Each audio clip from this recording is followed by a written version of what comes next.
Nagpapatuloy ang preventive releasing ng Nia Marie sa Magat Dam dahil sa nararanasang pag-ulan sa ilang bahagi ng Isabela, partikular sa mga lugar sa downstream.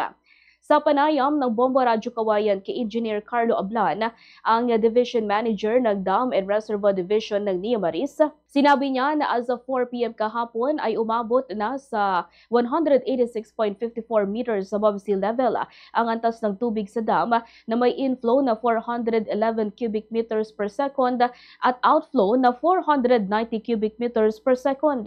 Mula nang manalasa ang bagyong Uwan ay pinanatili ng Nia Maris na bukas ang isang spillway gate na may 1 meter opening. Sa ngayon wala pang rainfall warning sa mga lugar na sakop ng Magat watershed. Gayunman may mga pag-ulan sa downstream areas, partikular sa Quirino, Gamu, Aurora at Cauayan City.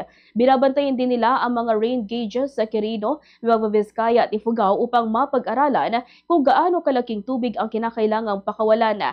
Tiniyak naman ni Ablan na mababa pa ang posibilidad na magdagdag ng gate opening maliban na lamang kung tataas ang dami ng ulan sa mga susunod na araw. Ganito ang bahagi ng pahayag ni Engineer Carlo Ablan.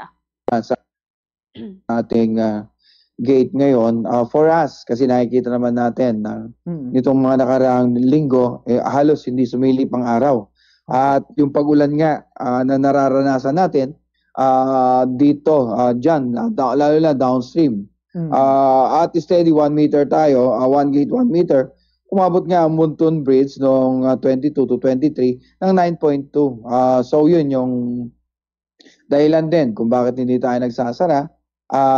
Na-expect pa natin na may mga inflow na darating, lalo na this week and the coming week. At meron din naman tayong tinitingnan na forecast, yung mga binibigay na rin ng Pag-asa sa atin na meron pa rin mga rainfall or expected rainfall